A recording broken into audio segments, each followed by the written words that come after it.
Oke, ada yang lagi kurang sehat, semoga cepat pulih ya. Oke, kita baca dulu ayat ke-13-nya bareng-bareng sebanyak berapa? 2 kali ya.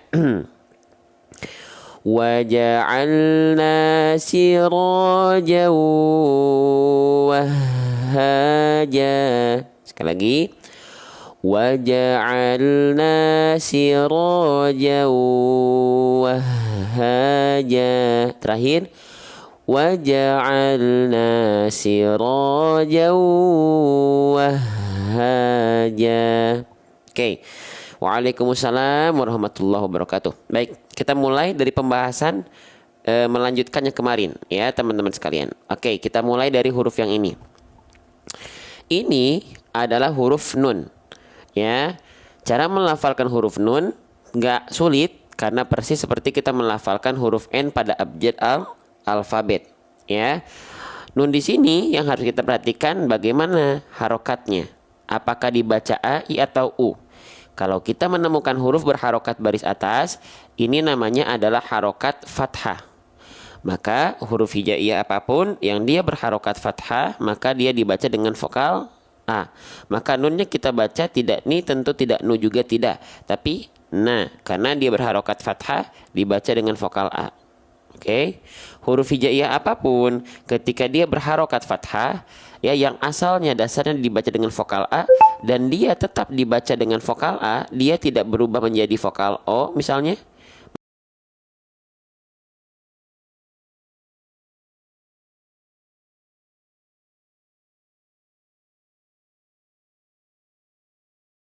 Ya, dia tetap dibaca nah, maka nun ini adalah huruf yang tipis, berarti bukan huruf yang tebal.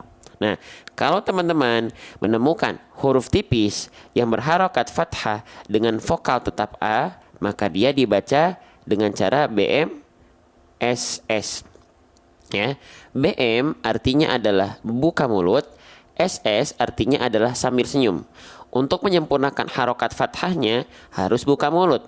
Untuk menyempurnakan kadar tipis dari huruf tersebut harus sambil senyum. Maka buka mulut sambil senyum untuk menyempurnakan fathah dan tipisnya. Kalau kita lafalkan, maka dilafalkan seperti ini teman-teman sekalian. Izin ya. Nah, maka dilafalkan seperti ini. Nah. Nggak kita hanya buka mulut saja. Nah, apalagi nggak dibuka sama sekali. Nah, ya itu nggak sempurna. Tapi buka mulut, nah sambil senyum. Nah, itu adalah cara pelafalan yang insya Allah lebih tepat. Ya, kita lanjutkan. Jadi waja'alna, barakallahu ustaz wa fika barakallah. Ya, oke, lanjut. Waja'alna, nah, jadi bukan na, tapi na, biar tipisnya juga dapat sambil senyum. Ya, kalau teman-teman ini rasa penting, silahkan langsung dicekrek saja, difoto saja. Ya, sudah insya Allah. Kita lanjutkan kembali ya. Oke, sekarang nunnya sudah kita bahas, saya izin hapus. Sekarang kita lihat na-nya ini harus kita baca berapa panjangnya, berapa harokat. Waalaikumsalam warahmatullahi wabarakatuh. Ya, waja'alna. Nah, sekarang nunnya udah kita bahas, harokatnya udah kita bahas. Sekarang durasi panjangnya. Lihat, fathahnya berjumpa dengan alif. Ya, maka dia harus dibaca dengan kadar panjang berapa harokat? Waalaikumsalam. Dibaca dengan kadar panjang 2 harokat. Nama hukum tajwidnya adalah mad tabi'i. Teman-teman boleh sebut dia dengan mad asli, boleh. Kalau saya menyebutnya dengan mad tabi'i. Oke. Mad tabi'i bukan hanya fathah berjumpa dengan alif. Ya, ada 2 kondisi lainnya, yaitu dhammah dan kasroh. Kalau dhammah pasangannya waw sukun, kalau kasroh pasangannya ya sukun, kalau fathah pasangannya alif. Ini adalah kondisi-kondisi mad tabi'i. Ya, dalam ayat contohnya bukan dhammah waw sukun, bukan kasroh ya sukun, tapi fathah berjumpa dengan alif. Maka dia dibaca dengan kadar panjang 2 harokat. Fun fact-nya, dalam Al-Quran hukum tajwid paling banyak salah satunya adalah mad tabi'i. Maka pastikan mad tabi'i teman-teman 2 harokatnya terjaga, tidak kecepatan, tidak kelamaan. Ya, nah, bagaimana cara melafalkan 2 harokat yang tepat, yang konsisten, tidak kecepatan dan nggak kelamaan, nggak kepanjangan? Caranya diayunkan 1 kali, diayunkan dengan nada 1 kali, ya, seperti ini. Ayun, ayun, na, waja'alna, ayun, nasi, ayun si, waja'alna si. Nah, kalau sudah terbiasa, sudah tahu kadarnya karena sering diayunkan dengan nada, nanti nggak diayunkan pun ya nggak jadi masalah, asalkan dua harokatnya tetap terjaga. Contoh, waja'alna si, nah tetap diayun kadarnya, tapi dia nggak ngayun nadanya. Waja'alna si, kalau masih belum konsisten, ayunkan saja, tak masalah. Waja'alna si. Nah, bisa difahami sedikit-sedikit. Nah, seperti itu ya. Silakan teman-teman ini di screenshot dulu. Kalau ini penting silakan dicekrek di foto ya. Oke? Ya. Paham ya? Baik, kita lanjutkan kembali teman-teman ya. Oke, cek ya, cek. Oke, sip, kita lanjutkan. Saya izin hapus ya, dua harokatnya pas, jangan sampai kepanjangan, jangan sampai kelamaan. Waja'alna si. Oke, sekarang kita masuk ke huruf berikutnya, yaitu huruf ini adalah huruf sin. Cara melafalkan huruf sin sulit atau gampang? Gampang, karena di abjad alfabet insya Allah ada. Seperti kita melafalkan huruf S pada abjad alfabet. Ya. Sekarang kita lihat karena kita udah tahu sin itu dilafalkan seperti huruf S, yang kita perhatikan bagaimana harokatnya. Oke, apakah vokal A, I atau U? Kita lihat harokatnya, harokat apa? Harokat baris bawah. Harokat baris bawah ini disebut dengan harokat kasroh. Kalau ada huruf hijaiyah apapun, dia berharokat kasroh, maka dia dibaca dengan vokal I. Maka sinnya nggak kita baca sa ataupun su, tapi kita baca menjadi si karena dia berharokat kasroh. Oke? Nah, sekarang kalau fathah tadi cara menyempurnakannya dibuka mulut, sekarang bagaimana cara menyempurnakan harokat vokal I atau kasroh? Caranya dengan cara wadhun khifadin bin khifadin lil fami yatimu, dengan cara rendahkan rahang bawah, RRB. Jadi huruf berharokat kasroh ternyata bukan bertumpu hanya sekedar senyum-senyum. Kalau senyum itu hubungannya dengan tebal atau tipis. Senyum itu dilafalkan karena dia huruf tipis, bukan karena dia berharokat kasroh. Harokat kasroh itu tumpuannya bukan pada senyum, tapi pada rendahkan rahang bawah. Ya, direndahkan rahang bawah. Jadi contoh misalnya di sini sin, si gitu ya, maka melafalkannya bukan bertumpu pada senyuman saja. Contoh si, apalagi nggak senyum, si, bukan. Tapi tumpuannya adalah dengan merendahkan bagian bibir bawah atau rahang bawah kita. Si. Waja'alna si. Nah, biar sempurna harokat kasrohnya. Wadhun khifadin bin khifadin lil fami yatimmu. Itu cara menyempurnakan harokat kasroh. Kita lanjutkan ya. Nah, silakan teman-teman cekrek dulu kalau ini teman-teman rasa penting. Sudah? Jelas? Sip, kita hapus lagi ya. Nah, jadi bukan hanya senyum-senyum saja, tapi rendahkan rahang bawah. Waalaikumsalam, selamat bergabung buat teman-teman yang baru bergabung. Waja'alna siro. Nah, sekarang kita masuk ke huruf ro. Ya, oke. Cara melafalkan huruf ro, kalau kita lihat dari segi bibir, dari segi lidah, huruf ro itu dia dilafalkannya seperti ini. Jadi yang disentuhkan itu punggung lidah. Lihat ya, saya izin zoom teman-teman sekalian. Yang nempel itu bukan ujung lidah kita, tapi melainkan punggung lidah kita. Maka bentuk ujungnya itu seperti V. Nih, ro. Ya. Bagian tengah lidah, bagian ujung lidahnya itu dia nurun ke bawah. Karena nggak nempel. Ro. Aro. Aro. Aro. Ro. Ro. Jadi bukan betul-betul menyentuhkan ujung lidah kita. Ya. Oke, sip. Kita lanjutkan kembali, ya. Nah, selanjutnya hal yang harus teman-teman perhatikan, ya. Punten yang sin belum ke screenshot nih, yang mau screenshot dulu silahkan. Ya, gitu. Nah, sudah? Sip. Nggak bisa saya Ustadz, bukan nggak bisa, tapi belum bisa. Ya. Lalu teman-teman sekalian, yang harus teman-teman hindarkan ketika melafalkan huruf ro, jangan sampai getarannya berlebihan. getarannya terlalu banyak, getarannya berlebihan. Ini bukan dari pelafalan huruf ro yang tepat atau sempurna, ya, kurang sempurna. Jadi kalau teman-teman lafalkan siroja, nah ro-nya getarannya berlebihan macam tadi, siroja, ya, tidak. Kenapa? Karena huruf ro punya sifat. Jadi nggak betul-betul getarannya sama seperti huruf R. Nih, huruf ro itu punya berbagai macam sifat, ya. Salah satu sifatnya disebut dengan takrir. Nah, takrir itu artinya apa? Takrir artinya dia bergetar, tapi sedikit. Maka getarannya berbeda dengan huruf R. Kalau orang cadel itu mohon maaf sulit melafalkan huruf R karena memang huruf R getarannya banyak, maka seharusnya ketika melafalkan huruf ro itu nggak terlalu sulit. Kenapa? Karena tidak menuntut getaran banyak. Nggak gitu. Karena huruf ro punya sifat warro wabita kririn ju'il. Artinya dia bergetar, tapi nggak terlampau banyak, sedikit aja. Ro, walaupun sedikit, bukan berarti getarannya hilang. Ro nggak gitu juga, ri nggak gitu juga, ru nggak, r juga nggak. Dia tetap ada getarannya, tapi nggak terlampau banyak. Ro, ri, ru, dan tetap tegas, lugas dan jelas, getarannya jelas. Ro, ri, ru, r, r, r, ro, ri, ru.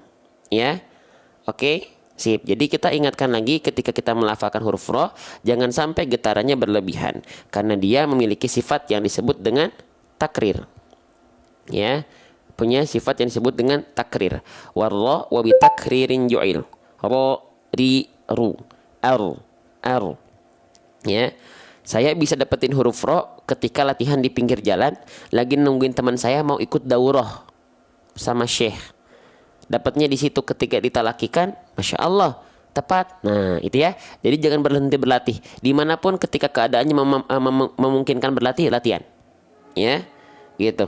Kalau agak cadel gitu boleh nggak? Kalau agak cadel boleh asalkan ada getarannya.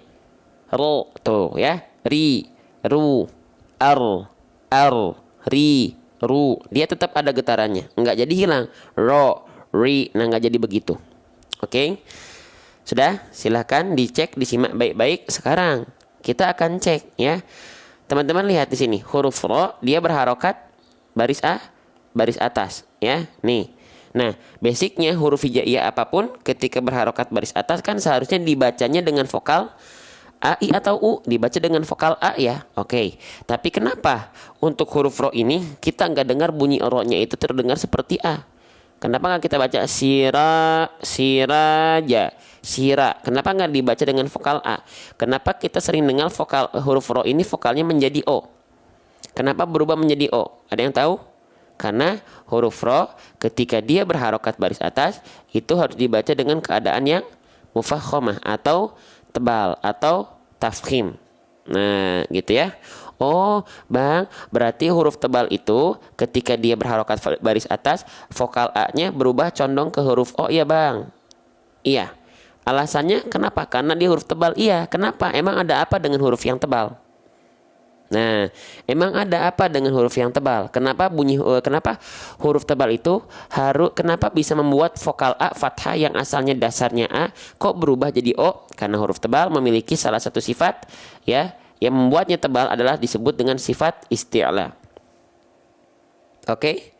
Jadi saya ingatkan dulu, bunyi O di sini bukan kita lafalkan dengan cara MM. MM itu apa?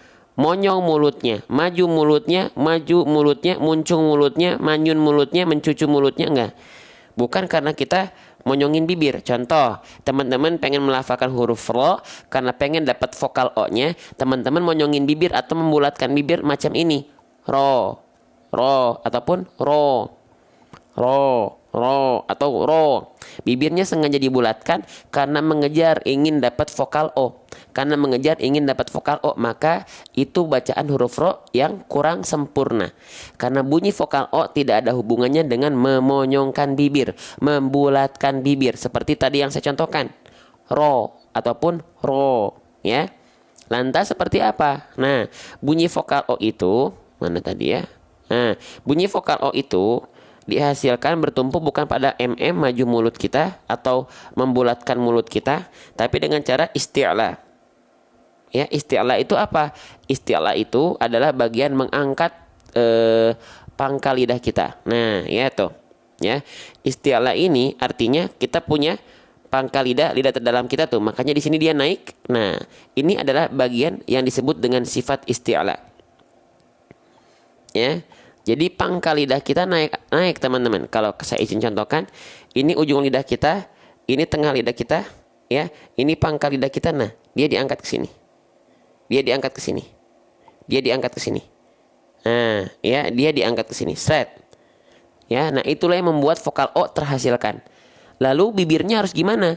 Kan dia nggak boleh monyong, dia nggak boleh maju. Maka mulutnya harus gimana? Lihat harokatnya. Ya, lihat harokatnya. Harokat dalam ayat tadi ro-nya berharokat apa? Ro-nya berharokat fathah, baris atas.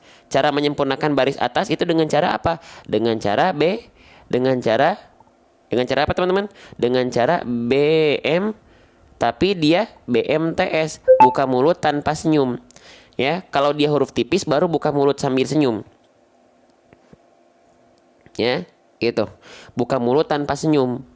Oke, jadi dilafalkan gini teman-teman. Ya, kalau huruf tipis kan buka mulut sambil senyum, biar dapat tipisnya sambil senyum.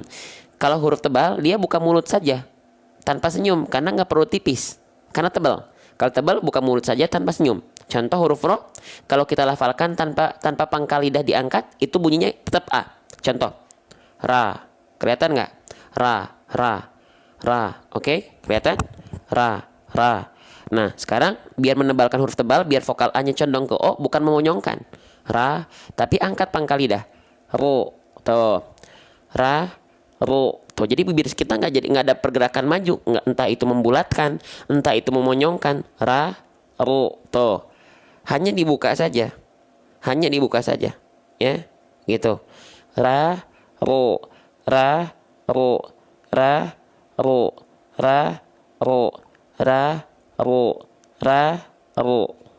Oke, bisa difahami ya? Nah, gitu. Silakan teman-teman, kalau ini bermanfaat, teman-teman foto dan cekrek, ya, gitu. Jadi yang membedakan antara bunyi vokal A dan O itu diangkat pangkal lidahnya, ya, gitu. Oke. Sip, jelas? Kita lanjutkan ya. Sip. Sudah di screenshot dulu, cekrek dulu. Kalau ini manfaat dan ini penting, silakan difoto dulu, ya. Sudah? Baik. Bismillah. Kita lanjutkan kembali. Saya izin hapus dulu ya, teman-teman sekalian ya. Bismillah. Nah, gitu. Jadi yang membuat dia tebal itu pangkal lidahnya diangkat, mulutnya untuk sempurna harokat A-nya atau fathahnya dibuka mulutnya tanpa senyum, ya. Nama aplikasi mushafnya nggak ada. Nama aplikasi mushafnya belum ada. Kalau mau, ini kita lagi coba buat, tapi belum, ya, gitu. Teman-teman cari mushaf Al-Quran tulis seperti ini nggak akan ada, karena memang belum ada, ya. Nanti kita akan buat. Waja'alna siro. Nah, gitu ya. Siro. Jadi tebalnya itu dari pangkal lidah, bukan di O kan, sengaja pengen ngejar vokal O, tapi ngejarnya niatnya harus A, pangkal lidahnya diangkat, keluarlah hasilnya, yaitulah hasilnya, yaitu condong seperti O. Siro, siro, siro, siro, siro. Ya, gitu. Oke. Sip, kita lanjutkan kembali. Ro di sini kan kita udah tahu ya gimana cara melafalkannya, harokatnya seperti apa. Nah, sekarang panjangnya berapa harokat, durasi dibaca ro-nya. Kita lihat dia berharokat fathah, lalu dia berjumpa dengan alif. Nah, sama seperti tadi di sini. Sama ya, fathah juga di sini ketemu sama alif. Nah, maka dia dibaca berapa harokat teman-teman? Dia harus dibaca dengan kadar panjang dua harokat. Sip ya, dia harus dibaca dengan kadar panjang 2 harokat. Oke, nama hukum tajwidnya adalah mad tabi'i. Nama hukum tajwidnya adalah mad tabi'i. Nah, ada yang boleh sebut mad asli boleh, ada yang mau sebut mad tabi'i juga boleh. Ya, saya ingatkan lagi.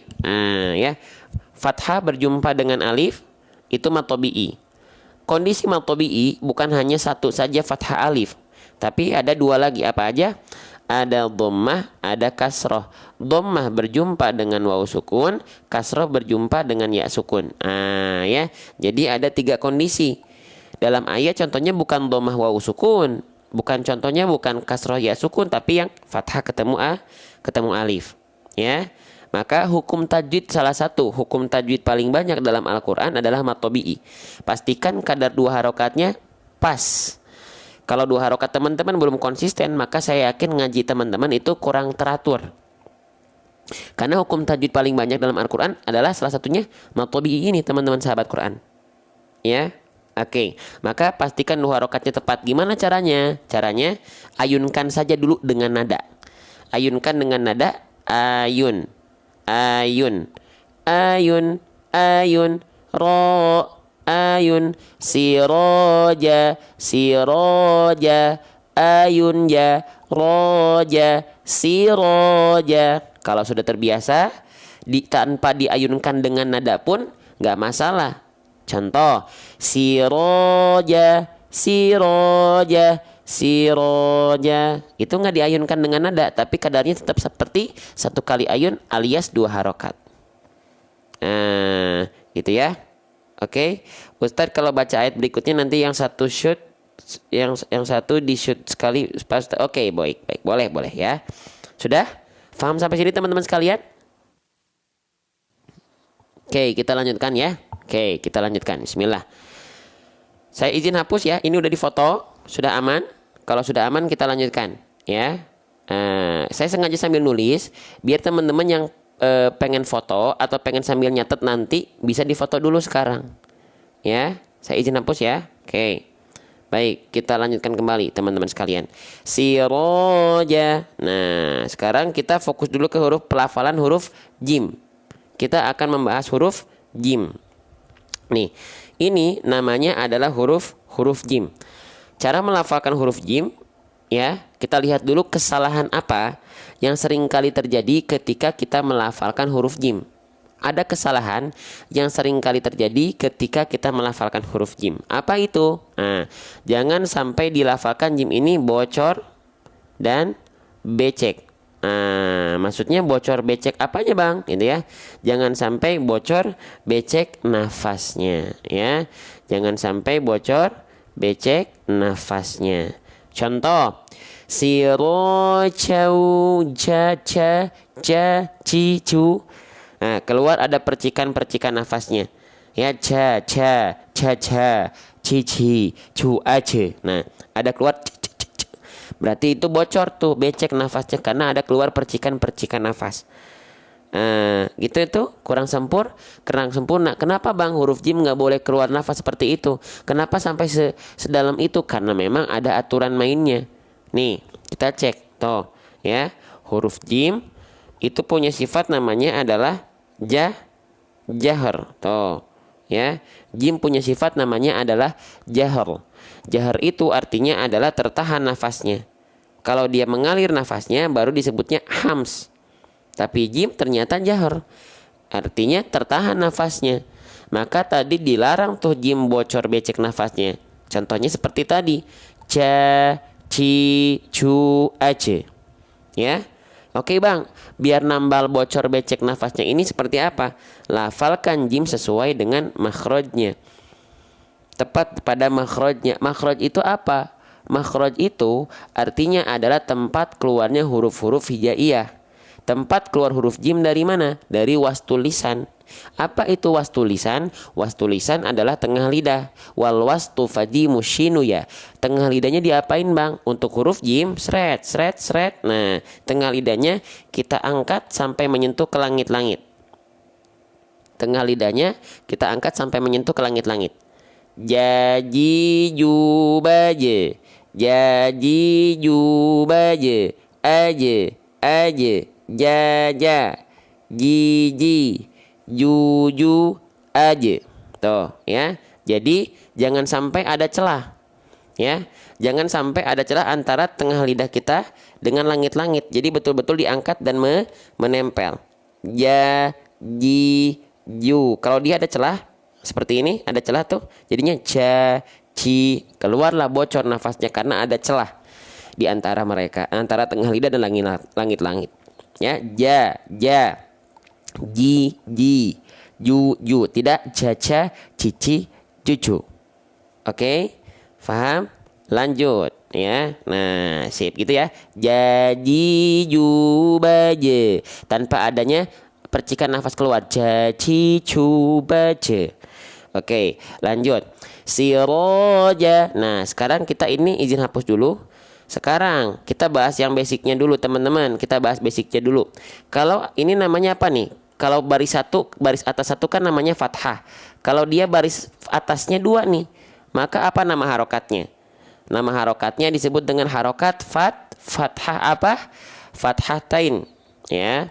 Fathatain. Boleh kita sebut juga dengan tanwin fathah, boleh. Mau kita sebut dengan fathah tanwin, boleh, gitu ya. Tapi saya menyebutnya izin fathatain, ya. Kalau kita menemukan ada baris atas dua, maka itu disebut dengan fathatain, ya. Cara membacanya, kalau baris atas satu kan dia dibaca dengan vokal A, ya. Kalau baris atas satu dia dibaca dengan vokal A. Nah, kalau baris atas dua dia dibacanya dengan vokal apa, teman-teman? Apakah tetap A? Apakah tetap A? Kalau baris atas dua, dia berubah menjadi vokal an. Nah, gitu ya. Maka jimnya kita baca secara basic dulu ya. Menjadi jan, betul? Secara basic dulu, ini nggak usah kita lihat dulu huruf setelahnya. Sirojan, betul? Betul, betul, betul. Sirojan, sirojan, betul?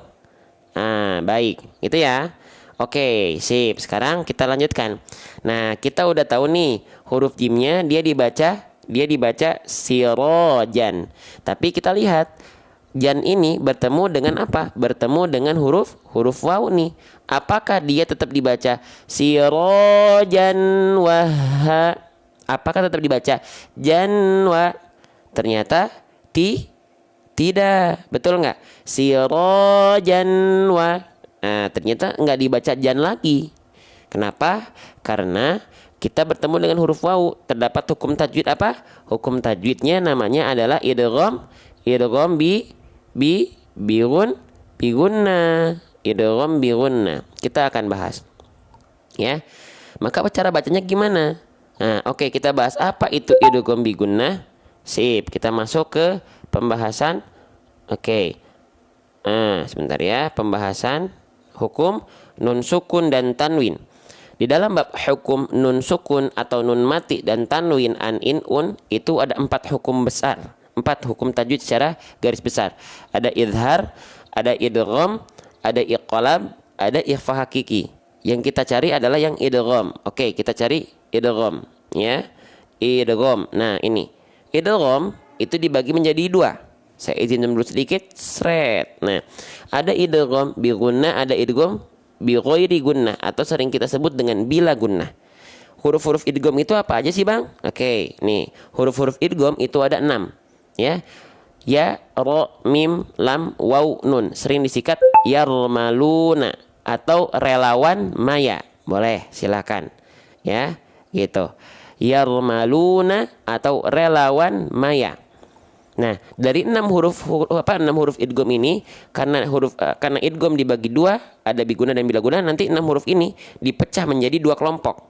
Ada yang huruf masuk ke idgham bilaguna, ada yang masuk ke dalam idgham biguna. Yang masuk ke dalam idgham bilaguna adalah 2 huruf, yaitu lam ro. Maka 4 huruf sisanya masuk ke idgham biguna. Ya, mim, waw, nun, atau sering disingkat yauman atau yanmu. Oke. Nah, nanti kalau kita pengen detail lagi, idgham biguna dibagi 2 lagi. Ada idgham biguna kamil, ada idgham biguna naqis. Nah, kalau idgham biguna kamil itu yang leburan, nanti itu pelafalan leburannya sempurna, hurufnya nun dan mim. Kalau idgham biguna naqis, yang dia peleburannya tidak sempurna. Tapi yang kita bahas adalah yang basic dulu. Berarti idgham biguna adalah ketika huruf-hurufnya adalah ya, mim, waw, dan nun. Oke, kita masuk cari idgham biguna. Nah, ini rumusnya. Ya, perhatikan baik-baik. Idgham biguna adalah pertemuan antara nun sukun atau tanwin an in un berjumpa dengan 4 huruf ini. Ya, mim, waw, dan nun. Apa? Ya, mim, waw, dan nun. Bisa difahami sampai sini? Sedikit-sedikit. Oke, ya. Nah, kita cek dulu nih, ya. Dalam ayat ada nggak nun sukun atau tanwin yang berjumpa dengan 4 huruf ini? Kita lihat dulu, kita cek dulu keadaannya, baru kita lafalkan pelafalannya. Di sini fathatain ketemu sama huruf waw. Diingat-ingat ya, fathatain ketemu sama huruf waw. Oke, kita cek ada nggak fathatain? Ada nggak fathatain? Ada, Bang. Mana? Nih, fathatain nih. Ya. Nih, fathatain ada? Ada. Oke, ketemu sama huruf wawu, ada nggak huruf wawu di sini? Ada, Bang. Oke, kita tandain. Berarti dia betul. Dia adalah bagian dari hukum tajwid yang disebut dengan idgham bi gunnah. Oke, sekarang bagaimana cara melafalkannya? Kita bahas cara bacaan tekstual dulu.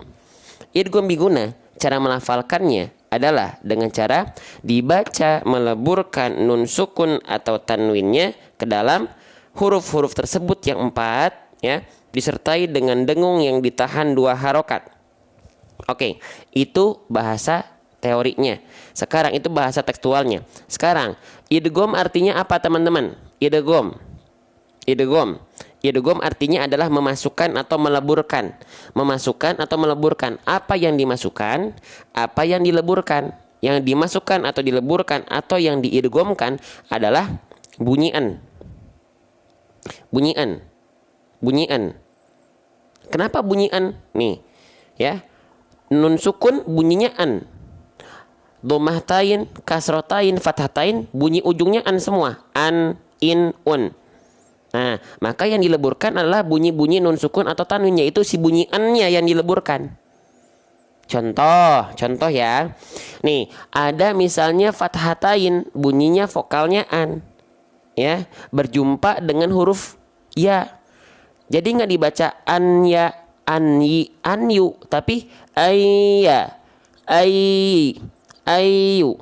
Bunyi annya sudah masuk ke ya. Faham? Dileburkan ke huruf ya, dimasukkan ke huruf ya.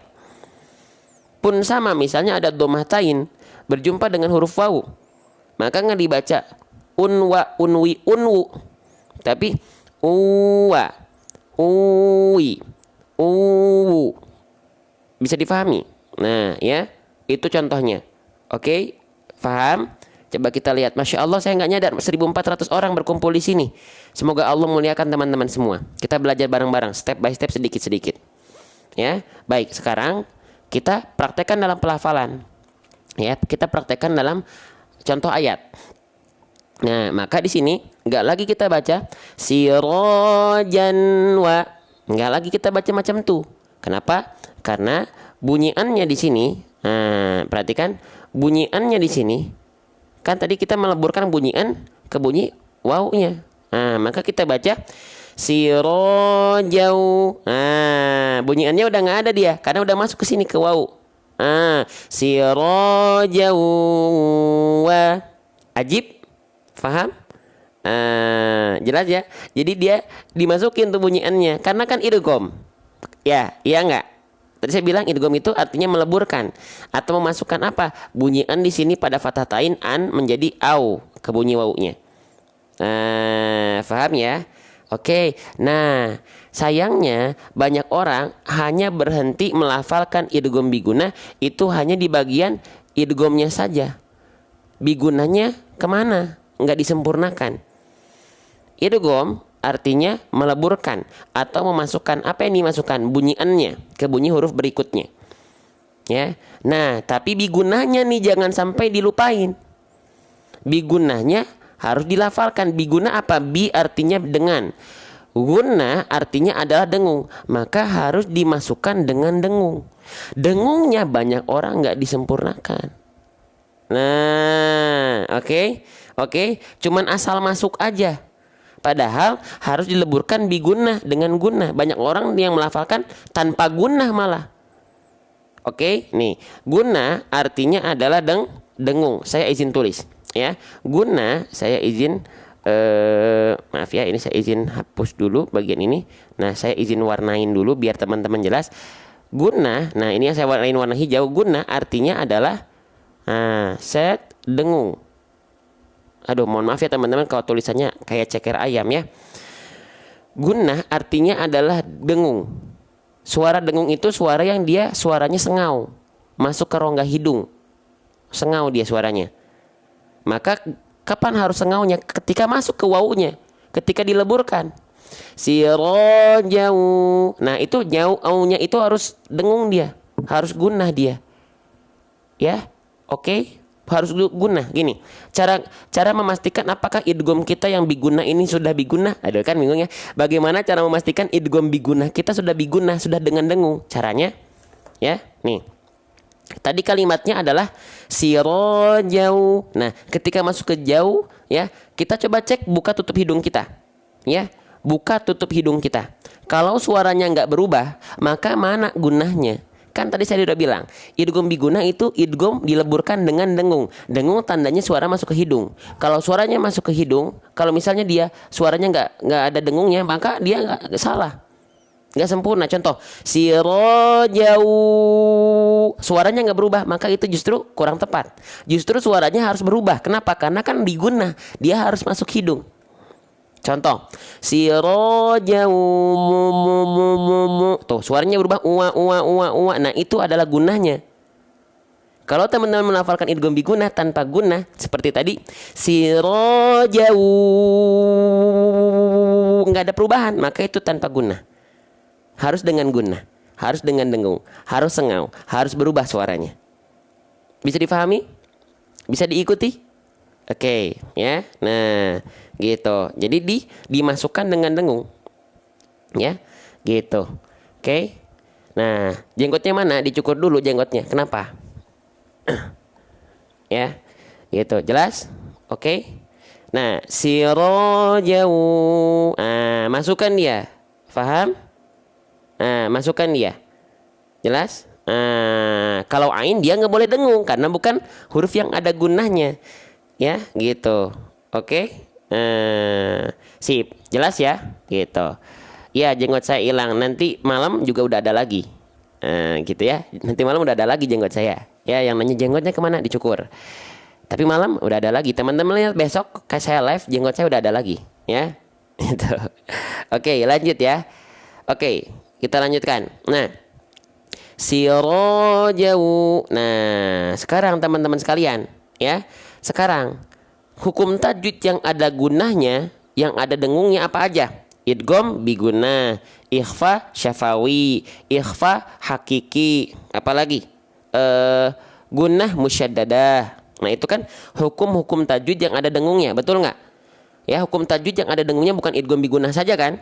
Yang ada dengung apa aja? Ikhfa syafawi, ikhfa hakiki, ya, apalagi gunnah musyaddadah, iqlab, betul. Nah, sekarang pastikan ketika teman-teman menemukan hukum tajwid yang ada zat gunnah atau zat dengung, pastikan dilafalkan ditahan 2 harokat. Nah, ya, ditahan 2 harokat. Aduh, catatannya udah penuh, nggak apa-apa nih ya. Harus ditahan dengan 2 harokat. Ini kan idgham biguna karena dia ada zat dengung, karena dia ada zat guna, maka pastikan yang ditahan 2 harokat tapi kadarnya kadar guna. Salah satu kesalahan umum para pembaca Quran tergesa-gesa dalam guna. Ya. Nih, di sini harus kita lafalkan tahan 2 harokat ketika lebur tuh jauh. Nah, pada saat jauh aunya itu ditahan 2 harokat tapi kadarnya kadar guna. Jangan sampai 2 harokatnya 2 harokat kadar mad. Ya, 2 harokat untuk hukum tajwid mad itu jadinya kecepatan. Nih, perhatikan.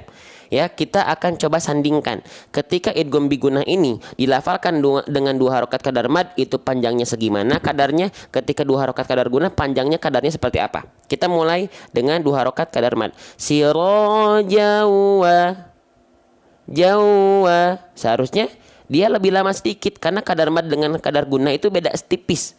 2 harokat kadar mad itu lebih cepat. Sirojauwa itu 2 harokat kadar untuk mad. Kayak mad tobi'i, mad iwad, apalagi mad badal, ya. Tapi kalau 2 harokat untuk kadar hukum yang ada gunanya lebih ditahan lagi sedikit. Sirojauwa, sirojauwa. Paham? Kalau 2 harokat mad, sirojauwa. Lebih lama mana? Lebih lama 2 harokat kadar guna, ya, atau lebih lama 2 harokat kadar mad, teman-teman sekalian. Nah, gitu ya. Jadi jangan tergesa-gesa dalam guna. Salah satu dari 4 kesalahan umum para pembaca Quran adalah tergesa-gesa dalam guna. Oke? Paham? Nah, jadi tahan dulu 2 harokat kadar guna, santai. Sirojau. Jangan lupa dengan dengungnya dulu, dengan sengaunya dulu. Sirojau. Nah, gitu. Lebih lama 2 harokat kadar guna. Ya, ajib ya. Kita lanjut ya. Ini silakan yang mau foto nih dicekrek dulu. Kalau ini teman-teman rasa ada manfaat, cekrek dulu ya, nanti dipindahkan ke catatan masing-masing ya. Oke. Masya Allah, 1.500 orang ya. Semoga Allah muliakan teman-teman semua. Ya Allah, saya lupa. Ya, saya nggak ngecek teman-teman yang udah tap-tap layar sampai hampir 100.000 tanpa saya pinta, yang sudah share di pojok kanan bawah 250 kali ya, tanpa saya minta, semoga dapat pahala jariahnya. Asyik ya, dapat keilmuan tapi dapat pahala jariah atas izin Allah. Allahu Akbar. Terima kasih. Allah Maha melihat, malaikat mencatat ya. Baik, kita lanjutkan kembali. Sudah? Saya izin saya izin hapus ya. Saya izin hapus ya. Masya Allah. Kita tunjukkan konten-konten ngaji itu banyak penggemarnya ya di TikTok. Oke, supaya TikTok kita dihisapnya nanti nggak sulit ya. Oke. Oh, kita lanjutkan kembali ya. Sudah ya, idgham biguna nih. Saya tunjukin lagi yang belum foto nih. Sekali lagi. 1, 2, 3. Oke, kita lanjutkan ya. Nah, sekarang kita masuk ke huruf waw ya, gitu.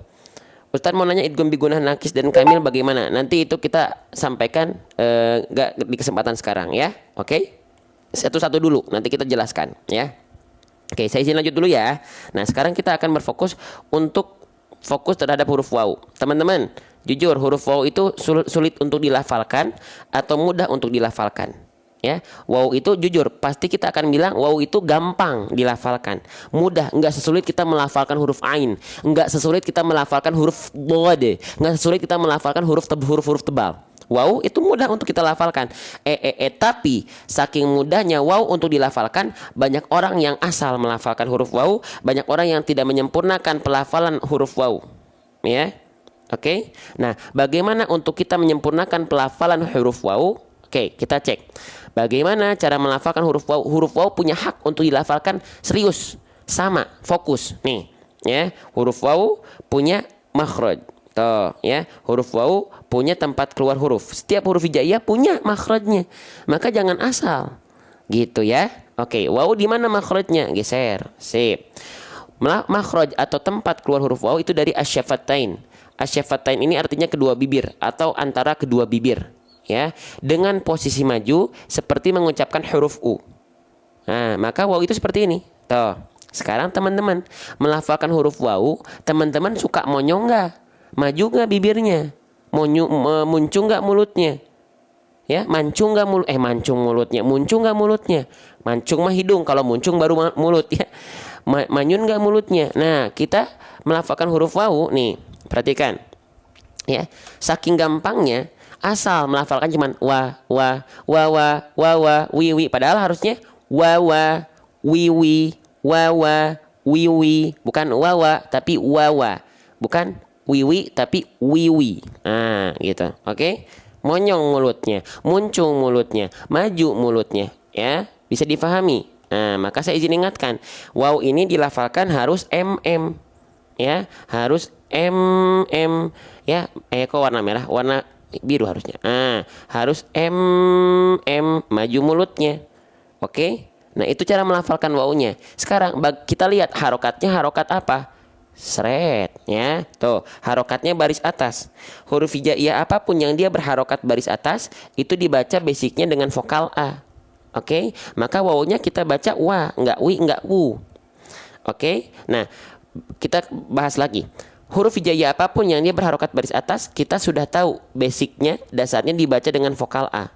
Nah, kalau dia dibaca tetap dengan vokal A, tidak berubah menjadi vokal O, ya, seperti tadi huruf ro, maka dia kalau tetap vokal A, ketika fathah maka dia hurufnya tipis. Karakteristiknya atau kategorinya. Kalau dia bunyi vokalnya berubah dari A menjadi O ketika fathah, maka dia huruf yang tebal. Contohnya apa tadi? Huruf ro di sini. Dia nggak dibaca sira, tapi siro. Kenapa? Karena dia huruf tebal. Tapi kalau dia tetap tidak berubah menjadi O, tapi tetap menjadi vokal A, maka dia huruf yang tipis. Faham sampai sini? Ya, gitu. Faham sampai sini teman-teman? Nah, sekarang bagaimana cara menyempurnakan huruf tipis yang berharokat fathah? Caranya dengan cara apa teman-teman yang udah sering ikut live saya? Bagaimana cara menyempurnakan huruf tipis yang berharokat baris atas? Caranya dengan cara BM apa? BMSS. Ya, BMSS. Apa itu BM? Apa itu SS? BM itu untuk menyempurnakan fathahnya. SS itu untuk menyempurnakan kadar tipis dari huruf tersebut. Iya, Bang. Apa BM itu? BM itu artinya buka mulut. Ya, gitu. SS artinya sambil senyum. Ajib ya. Berarti BMSS artinya buka mulut dan lakukanlah sambil senyum. Nah, gitu ya. Contoh nih. Jadi step pertama, maju dulu mulutnya. Setelah maju mulutnya sempurna ya, baru teman-teman lafalkan step kedua BMSS. Maju mulutnya, buka mulut sambil senyum. Maju mulutnya, buka mulut sambil senyum. Nih ya. Ya. Perhatikan stepnya, ini step 1, ini step 2. Wa. Wa. Wa. Wa, mulutnya dibuka tapi sambil senyum, bukan wa, tapi wa, wa. Itu cara menyempurnakan huruf waw. Sampai sana bisa difahami? Saya doakan semoga teman-teman yang sudah belajar atas izin Allah sedikit-sedikit fahamnya teman-teman, bisanya teman-teman bukan karena live ini, bukan karena metode orang, bukan karena metode mentor, tapi karena izin Allah. Ya, sip, lanjut. Ya, oke, kita lanjutkan sudah. Silakan difoto. Pastikan jangan sampai pilih kasih ketika melafalkan huruf waw asal. Enggak ya.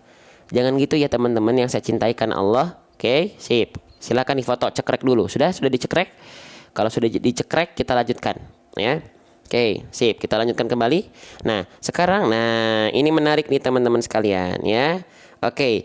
Kalau ini ada manfaat, jangan lupa ucapkan Allah, Masya Allah, Allahu Akbar, gaungkan, gemakan kalimat Allah ya. Semua karena Allah, kebaikan karena Allah, tersebarnya ini karena Allah. Semuanya kita belajar bareng-bareng ya. Oke, kita lanjutkan kembali ya. Nah, ini kita lanjutkan ya. Allah ya. Sip. Nah, oke, kita lanjutkan teman-teman.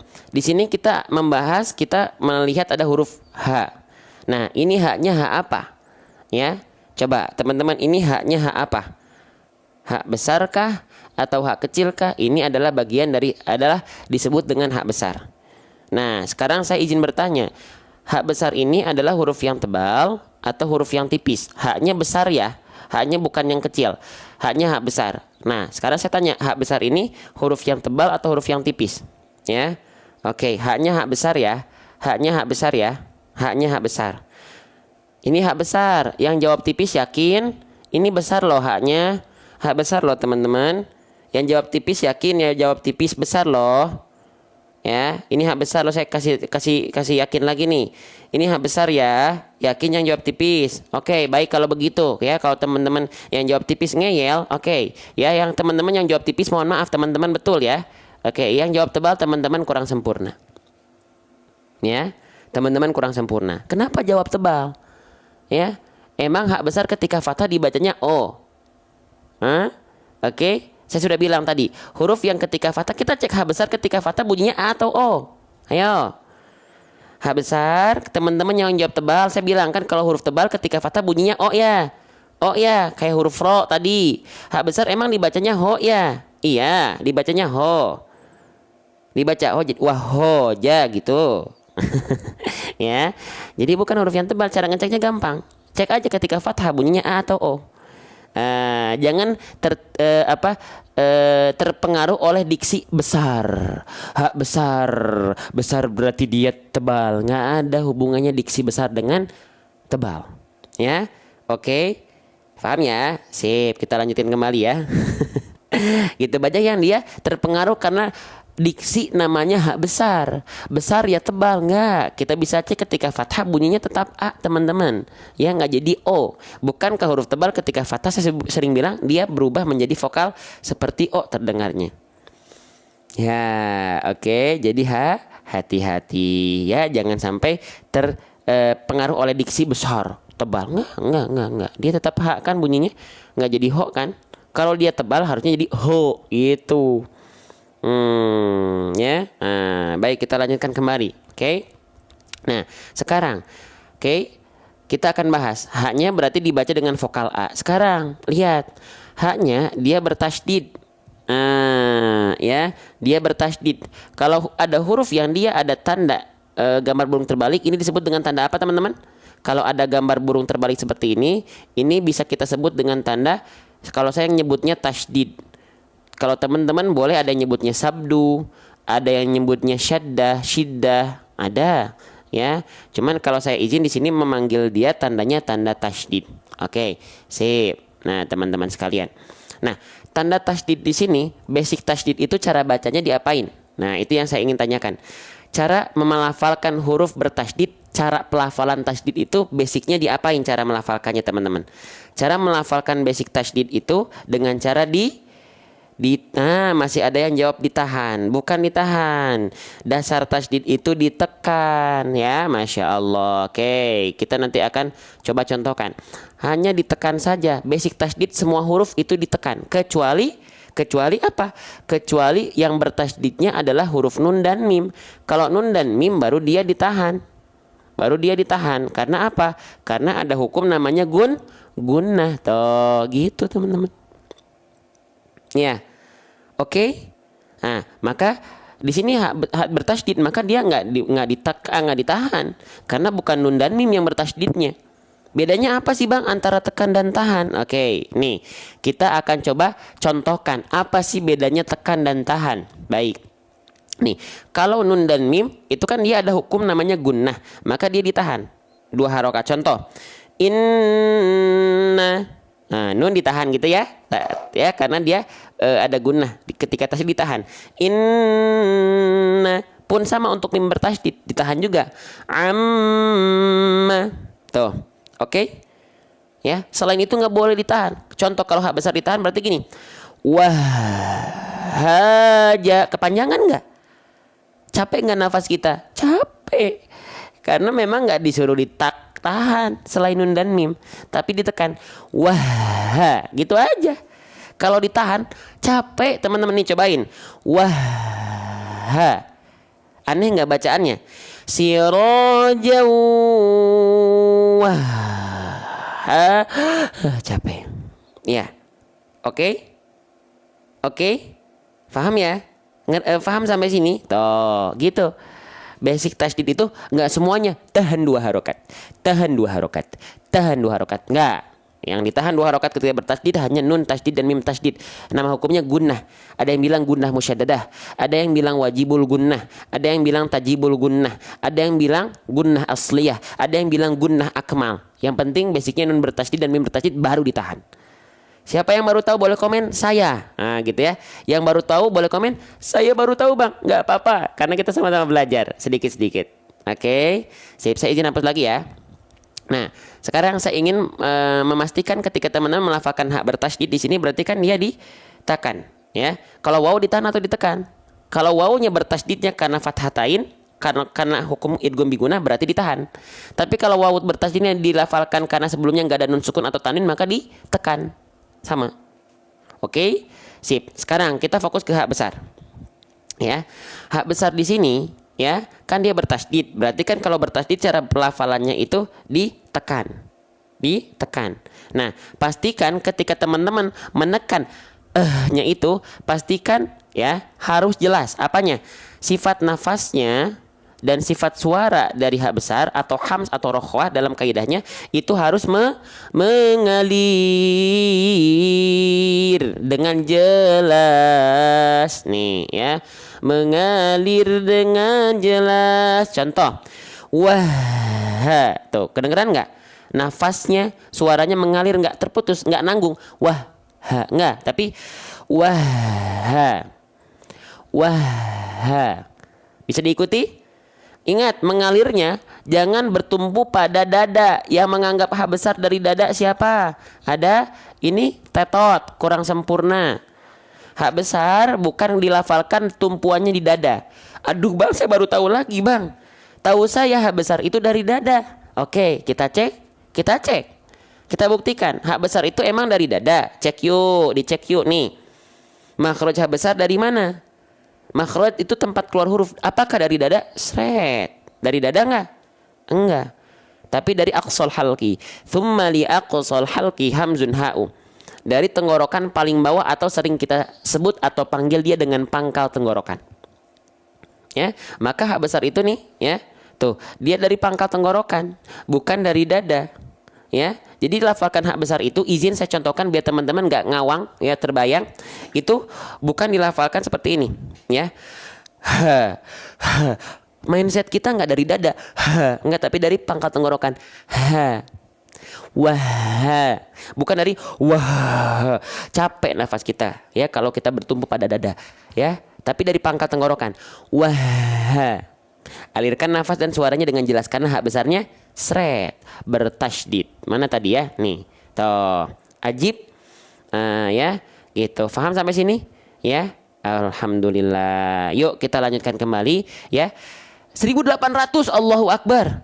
Allahu Akbar, gak nyadar saya yang tap layar udah hampir 150.000 kali ya, yang share udah 400 kali lebih. Teman-teman yang ikut tap layar dan share semoga dapat pahala jariah yang sama. Pahala jariah buat teman-teman, dapat keilmuan, dapat pahala jariah satu paket saat satu sesi live. Terima kasih yang sudah ikut tap layar dan share ke grupnya masing-masing. Kita lanjutkan ya. Wah, tuh dialirkan nafasnya. Wah ya. Sip, kita lanjutkan kembali. Sekarang habisannya sudah melafalkannya sudah tahu seperti apa, harokatnya apa, cara melafalkan tasydid seperti apa. Sekarang panjangnya berapa lama A-nya. Vokal A-nya itu berapa lama ya? Kita lihat ada fathahnya ketemu sama A sama alif. Maka dia dibaca dengan kadar panjang berapa harokat? Dibaca dengan kadar panjang dua harokat, teman-teman sekalian. Dibaca dengan kadar panjang 2 harokat. Ya, maaf salah ya. Dibaca dengan kadar panjang 2 harokat. Ajib ya. Oke, nama hukumnya apa? Nama hukumnya adalah mad tabi'i. Teman-teman boleh sebut dia dengan mad asli, tapi saya izin menyebutnya dengan mad tabi'i. Allahu Akbar. Bunda Jun apa tadi? Terima kasih cerminnya ya Bunda Jun ya. Semoga berkah selalu, rezekinya lancar selalu rezekinya ya Bunda Jun ya. Ya, baik kita lanjutkan. Nah, jadi fathah ketemu sama alif itu dibaca dengan kadar panjang 2 harokat. Ya, mad tabi'i bukan hanya fathah berjumpa dengan alif. Tapi apa lagi? Ada 2 lagi apa? Dhammah dan kasroh baris bawah. Dhammah pasangannya adalah waw sukun, kasroh pasangannya adalah ya sukun. Ajib, ya. Oke. Nah, tapi contoh dalam ayat bukan dhammah waw sukun kondisinya, bukan kasroh ya sukun kondisinya, tapi fathah alif. Ya, maka dibaca dengan kadar panjang 2 harokat. Teman-teman, fun fact-nya, hukum tajwid paling banyak dalam Al-Qur'an itu dibaca dengan kadar hukum tajwid paling banyak adalah mad tabi'i. Maka pastikan 2 harokat teman-teman tepat. Pastikan mad tabi'inya 2 harokatnya nggak kepanjangan, nggak kependekan. Oke? Ya, tepat 2 harokat. Ya, kalau teman-teman mad tabi'inya nggak tepat 2 harokat, karena mad tabi'i ini hukum tajwid paling banyak dalam Al-Quran, saya yakin bacaan kita kurang teratur teman-teman, kurang teratur. Kenapa? Karena dia nggak panjang pendeknya masih kurang sempurna. Ya, maka pastikan ya 2 harokatnya sempurna. Caranya biar mengkonsistenkan 2 harokat kita itu seperti apa bang? Gimana? Ayunkan 1 kali. Nih kita contohkan ya. Ayun wah ha ayun ja haja ayun ja haja wahaja. Faham? Nanti kalau sudah terbiasa, teman-teman 2 harokatnya udah tahu nih kadar 2 harokat itu kadarnya segimana sih, baru nggak diayunkan pun nggak masalah sama sekali. Ya, contoh teman-teman nggak ayun, wahaja, wahaja, nggak diayunkan pun nggak apa-apa. Faham? Jelas sampai sini? Step by step, sedikit-sedikit. Ya, lanjut. Ya, kita lanjutkan sedikit lagi. Oke, ketemu lagi sama huruf jim. Ya, oke, kita bahas lagi huruf jim. Udah kita bahas tadi. Tapi karena penontonnya, ya ini luar biasa semangatnya. Ya, saya izin jelaskan lagi untuk huruf jim, biar jim kita nggak keliru atau kurang sempurna. Ya, kita sempurnakan huruf jim. Oke, ya sebelum teman-teman bergegas menuju kantornya masing-masing, saya izin jelaskan huruf jim dulu, boleh? Perhatikan baik-baik. Ya, huruf jim. Tadi kesalahannya apa ketika melafalkan huruf jim? Kesalahan yang sering kali terjadi ketika kita melafalkan huruf jim adalah dilafalkan dengan cara bocor becek. Bocor becek apanya? Nafasnya. Ya. Hah, bocor becek nafas. Gimana tuh bang? Oke, kalau teman-teman melafalkan jim masih seperti ini, wahaja, ja, ci, cu, ada bunyi percikan, ja, ja, itu kurang sempurna jimnya. Apa alasannya bang? Tolong kasih saya alasan, ya. Nah, gitu. Tolong kasih aku alasan. Kenapa? Karena jim, ya, itu punya sifat namanya jahr. Jim punya sifat namanya adalah jahr. Ya, jahr itu artinya tertahan nafasnya. Kalau dia keluar nafas, itu nama sifatnya hams. Hams. Nah, tapi jim itu bukan hams tapi jahr. Maka tak boleh dia dilafalkan bocor becer nafasnya. Jaja, cici, cucu, aje, ya. Bang, gimana caranya biar bocor becek nafasnya nggak bocor nafasnya? Caranya, yuk kenalan sama makhraj huruf jim. Makhraj itu apa bang? Makhraj itu sumber suara, tempat keluar suara. Ya, nah jim dilafalkan dari wastul lisan, dari tengah lidah. Ya, dari tengah lidah. Tengah lidahnya diapain? Wal wastu fajimu shinu ya. Nah, tengah lidah itu di gini ini. Ketika melafalkan huruf jim, pastikan tengah lidah teman-teman ini nempel ke langit-langit, nggak bercelah, nggak ada celah. Kalau nggak ada celah, insya Allah nggak bocor tuh nafasnya ketika dilafalkan ja, ji, ju, aje, ja, ji, ju, aje. Tuh, ya. Libur ya? Pantesan pada nongkrong di sini. Ya, aduh, saya nggak tahu tanggal merah soalnya teman-teman ya. Tanggal merah ya, pantes pada nongkrong di sini ya, masya Allah, pada nongkrong di live yang baik insya Allah ya, bukan hanya di sini ya. Oke, jadi kita pastikan lagi ketika kita melafalkan huruf jim ya, tengah lidahnya nempel ke langit-langit, nempel ke langit-langit, nempel ke langit-langit. Jangan sampai ada celah seperti ini. Nanti bunyinya ja, ca, ci, cu, tapi nempel. Jaji, ju, baje. Ya, jadi jubaje. Nah, gitu. Oke. Nah, ya. Iya, pantas ya pada libur, makanya nih tumben lagi banyak gitu ya yang nontonnya, semoga berkah ya. Oke, kita lanjutkan kembali ya. Maka dibaca wah, jangan tapi jaja. Jaja. Paham sampai sini? Jelas sampai sini teman-teman sekalian ya. Oke, ajib ya. Sip, kita lanjutkan kembali. Sekarang ya, teman-teman perhatikan baik-baik. Teman-teman perhatikan baik-baik. Ya, di sini baris atas 2. Nah, kalau teman-teman menemukan ada baris atas 2 seperti ini namanya apa? Kan kalau baris atas 1 namanya fathah. Kalau baris atas 2 namanya apa? Namanya adalah fathah tain. Betul? Fathah tain. Saya izin ulang lagi ya. Fathah tain, atau boleh ada yang menyebutnya dengan fathah tanwin atau tanwin fathah, boleh ya. Penamaan tuh apa aja boleh, yang penting cara bacanya ajib ya, cara bacanya betul itu. Oke. Nah, kalau teman-teman menemukan kalau baris atas 1 kan dibacanya vokalnya vokal A, kalau baris atas 2 basicnya dia dibaca dengan vokal apa? Apakah dibaca dengan A juga? Kalau baris atasnya 2, fathahnya ada 2, fathah tain, apakah dibacanya menjadi A juga? Ternyata enggak ya. Basicnya itu dia dibaca menjadi an. Nah, maka di sini kalau kita bahas basic dulu nih, maka berarti kita baca wahajan, betul ya? Kita bahas basicnya dulu. Kalau kita bahas basic di sini, maka jim yang berharokat fathah tain dibaca dengan vokal an, berarti dibaca menjadi jan, wahajan, betul? Betul. Baik. Nah, sekarang karena kita mau berhenti nih, kebetulan di akhir ayat atau ketika ada tanda wakaf seperti ini, misalnya ada tanda henti, baik itu di akhir ayat seperti ini atau ada tanda henti di pertengahan ayat, dan kebetulan kita berhenti pada huruf yang berharokat fathah tanwin atau tanwin fathah, apakah tetap dibaca wahajan? Apakah tetap dibaca dengan vokal an? Boleh komen. Apakah tetap dibaca dengan vokal an? Ternyata tidak ya, tapi dibaca menjadi wahaja. Gitu ya. Wahaja. Jadi 2 harokat. Nggak dibaca an lagi tapi Yang ini yang ajib, yang ini yang tetot. Ya ini yang kurang sempurna. Nggak dibaca an lagi. Gitu, nggak dibaca an lagi teman-teman sekalian. Ya.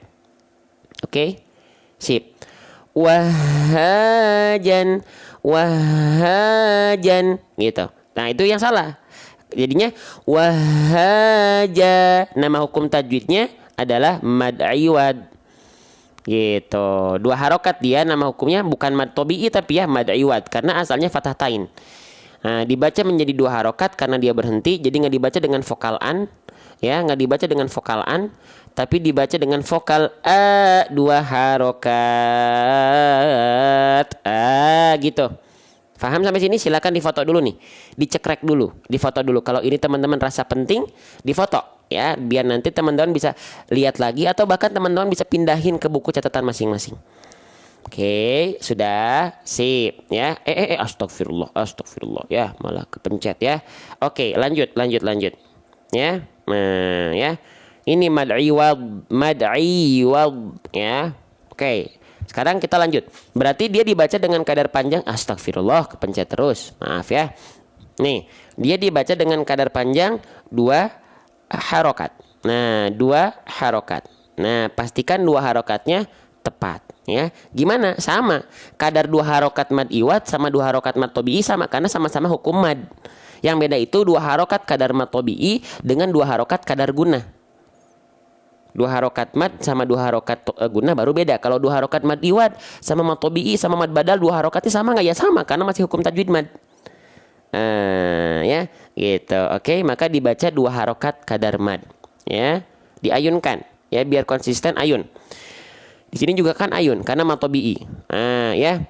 Ayun ayun wahaja wahaja wahaja. Nah, mad iwad ini berlaku untuk semua huruf kecuali tak marbutoh. Kalau hurufnya ya fathah tainnya pada tak marbutoh seperti ini, maka dia jadi sukun, nggak jadi dibaca 2 harokat, jadi sukun gitu ya. Oke, live tiap hari ba'da subuh jam 5:30 ya, paling lambat jam 6 waktu Indonesia bagian Bandung. Oke, sip. Paham? Sekarang kita coba lafalkan dulu bareng-bareng. Ayat ke-13-nya ya. Kita baca dulu bareng-bareng ya. Sip. 1 2 3. Wa ja'alna sirajan wahaja. Tuh. Wahaja. Ayun ayun. Setiap 2 harokat diayunkan. Lagi. Waja'alna ayun siro ayun 2 harokat tuh. Waja'alna siro jauh wahaja tuh ya. Jangan lupa ketika jauh ini idgham bigunah dibeleburkan jannya ke wawu dan didengungkan jauh sengau dia ketika o-nya sengau kan bigunah idgham bigunah ya. Lagi sekali lagi. Waja'alna sirajan wahaja. Ya, sekarang saya contohkan dari segi pelafalan. Ya, perhatikan baik-baik. Waja'alna sirajan wahaja. Sekali lagi. Waja'alna sirajan wahaja. Ajib. Buat teman-teman yang pengen masuk grup biar dapat siaran ulang live-nya, ada yang mau masuk grup? Nanti ya, kita akan ada masuk grup ya. Oke. Nah, nampaknya kita cukupkan dulu karena nanti saya ada kelas ya gitu. Ada ngajar ya. Jadi buat teman-teman ada yang mau masuk grup dulu nggak? Masuk grup dapetin siaran ulang setiap kita live dan dapetin nanti kelas free bersama saya setiap Jumat malam khusus member grup. Ya, sudah ada 4 grup ya, isinya 900 sampai 1000 orang. Ya, grup keempat sudah 600 orang. Masih ada slot 300. Ada yang mau? Ada yang mau? Boleh komen mau. Ya. Kalau ada yang mau, teman-teman boleh komen mau. Kalau ada yang mau masuk grup ya, boleh komen mau. Oke? Sip. Yang mau, saya izin boleh minta waktunya 5 menit dulu nggak? Baru masuk grup. Boleh? Saya minta waktunya 5 menit dulu baru masuk grup, boleh nggak? Saya mau menawarkan izin produk Quran dulu. Boleh nggak? Boleh nggak? Izin ya. Yang mau tahan, saya hanya kasih waktu 5 menit buat teman-teman yang butuh Al-Quran.